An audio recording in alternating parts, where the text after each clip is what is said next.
How's it going, everybody? My name's Porty, and we've got a little bit to talk about today's video. Some good, some bad, mostly just my thoughts.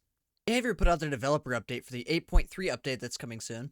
Most of the changes or updates that they were looking to make in the PTB, looks like a lot of them are sticking around. Some stuff saw minor rebalancing, some a little bit of major rebalancing. I kind of want to talk about the good and the bad and, my own thoughts on the matter.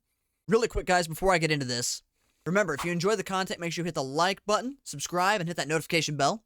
It massively helps the channel out, and I would love you forever. So first things first would be the Mori update.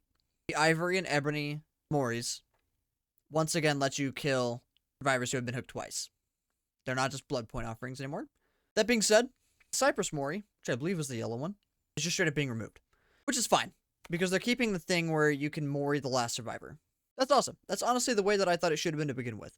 The downside is, they're offering up 1,000,000 blood points for any unused yellow Mori offerings, which sounds awesome until you realize there's a lot of players that have way more of those offerings than worth 1,000,000 blood points. Like worth millions of blood points. They have that many of them. I would say I'm probably in that list, considering how much I play Killer. So it's a little disappointing that I'm only getting 1,000,000 back. I know I'm not the only one that feels that way. Not to mention, you have a 9-day window to claim those blood points, or it just goes to waste. Which I guess for your more avid player, that's no problem. But for some of your more casual players, that's awful. You need to log in between the 8th and the 17th to claim those blood points, or you just lose them. I think that's stupid. I think a much better offering for that would be 2,000,000 blood points with a month-long window rather than a 9-day window for 1,000,000. It's silly to me. 1 month is much more doable for your casual players. Everybody has a fair chance to claim the points. And if it's 2,000,000 points, I feel like it's a lot more fair in general because somebody who has one of these offerings also gets 1,000,000 blood points versus somebody who has thousands of this offering only gets 1,000,000 blood points. Thousands of this offering are worth way more than 1,000,000. I'm going to stop talking about the Mori thing. The next most important change, distortion. So I'm kind of glad they went with this change. This is kind of what I thought it should have been. So instead of you only get 1 token and you get it back from entering chase, you still have to get it back by entering chase, but now you get 2 tokens. And that's the way that I thought it should have been. That's amazing. I feel like that makes distortion a lot more balanced. It puts the person using it in a layer of danger to have to reuse it rather than just they can work gens and constantly get distortion tokens back just by simply being in the terror radius. I feel this is a lot more fair. Here's the part that annoys me about it though. There's a perk called Predator, which in the PTB they changed. When a survivor escapes chase, it reveals their aura for 6 seconds with a cooldown of 40 seconds at tier 3. Yeah, it's got a cooldown. 40 seconds passes by quickly in a chase though. You don't realize how fast it is until you see it happening. And to be punished by outplaying the killer and avoiding the chase just sounds stupid. Of course, I know people are going to hop in the comments immediately and go, just run distortion. The problem with that is that forces me to run distortion, and it immediately consumes one of said distortion stacks. Which is better than what it was, where it would just consume your only distortion stack in PTB, but it still punishes me for outplaying the killer. I love the fact that distortion got reworked to be more fair for both sides. I hate the Predator change. Now, onto the note of the aura reading changes they added to a lot of the killer perks in the PTB. Zancian Tactics. In the PTB, Zancian Tactics, when a survivor was within 6 meters of a drop pallet within 16 meters of the killer's location, it would reveal their aura for 10 seconds at tier 3. 12 seconds with lethal. They got rid of that. The change they made to Zancian is now they reintroduced the aura reading for pallets and vaults within 32 meters, essentially the killer version of Windows of Opportunity. But they added a new thing. Survivors who drop a pallet will have their aura revealed for 8 seconds at tier 3, 10 with lethal. I feel like that's considerably more fair. Because now it's not a permanent aura read, essentially. I'll go into a few more of the changes here in a moment. But that kind of like leans me in a little bit to... This is my personal thoughts on the direction the game is going. I love a lot of the content the game has been getting recently in the form of its chapters, its killers and survivors. And I like that they're trying to get away from the old meta. My concern is the meta they're pushing it towards.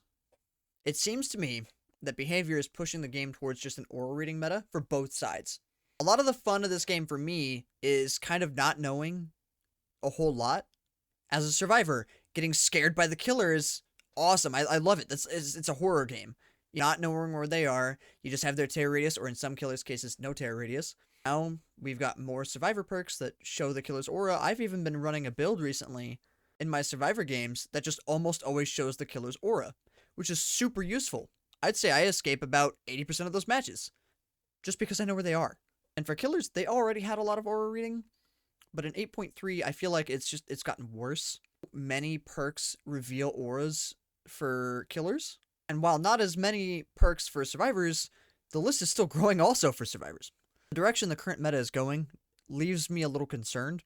I'm glad we're getting away from gen slowdown meta, but aura meta, for me, it feels like it just takes away a certain aspect of fun from the game. But I guess we'll see. The biggest change in the PTB that we saw, obviously, was the Skull Merchant. The PTB, I'm just going to read off the changes. So in the PTB, the Skull Merchant got a decrease. The Skull Merchant got a decrease in their hindered penalty when scanned while having a claw trap to 5%, was originally 10%. Drones became always in the active state. Scan lines are only visible within 16 meters. The number of scan lines was reduced to 1. And the Skull Merchant no longer gained haste from survivors being scanned or from survivors having a claw trap. Now the Skull Merchant will gain a 5% haste when a survivor is scanned within 5 seconds of placing a drone or changing its rotation. I feel like that's a lot more fair. It's not just a free thing. You have to do an action to gain that haste rather than just simply getting it for free. I feel like that's a lot more fair. The hindered effect when scanned by a drone was increased from 5% to 8%. I feel like that's a lot better of a middle ground. The drone rotation speed was increased from 85 degrees per second to 95 degrees per second, so it'll scan around a little bit faster. With only having one scan line, I feel like that's pretty fair.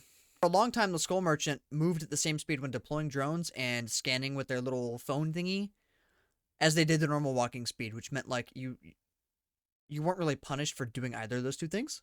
I feel like personally, granted, I will admit I don't play Skull Merchant. That being said, I might pick her up now. I know we're supposed to see some big change next year, but I feel like this puts her a lot more in line with where she should have been from the beginning. A lot more fair to play on the survivor side, more fun and engaging to play on the killer side. Full disclosure, I'm probably going to pick her up now just because of these changes, so long as they do make it to live, which, again, this is the dev update, so they should. Since her release, I have refused to buy her. First impression on me was awful. Those are the major changes. There were a few other minor changes, which I'll link the dev update below in the description. I like the direction they're pushing the Skull Merchant. I know she's supposed to see a big change next year, but with the change that we're getting here, I'll probably actually pick her up.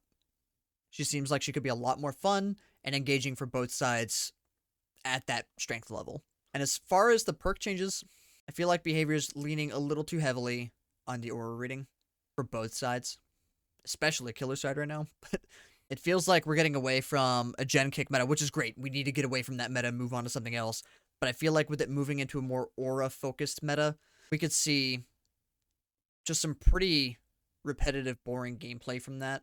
And I kind of wish behavior would lean more into promoting a variety of perk options rather than like 3 or 4, like the same builds every game. I will be the first to say too, though, time will tell. I might love it. I might hate it. I don't think I'm going to like it, but we'll see. PTBs are always scary because there's a lot of big changes that inevitably massively reworked from the PTB to live, generally speaking. It's not often that something absolutely stupid gets through. I would argue that the Predator change is probably one of the more stupid things that are getting through, but in general, not a lot of stupidity gets past the PTB. They usually overcorrect there and then fix that in the actual live launch. I like the Skull Merchant changes. Again, I'm picking her up more than likely because of these changes. Ability changes are okay. Distortion feels a lot more in line with where it should be. Zancian Tactics, thank God it doesn't have permanent aura reading anymore. I'll just say that much. I feel like, for the most part, this kind of puts the game in a better place. So, I'm excited for it, for the most part. I know this kind of went off a little bit into a rant. Or a tangent, or TED Talk, whatever you want to call it. But I'd love to hear your thoughts down below in the comments. All that being said, remember guys, if you enjoyed the video, make sure you hit like, subscribe, and the notification bell. Helps the channel greatly. And with that, I'll see you guys in the next video.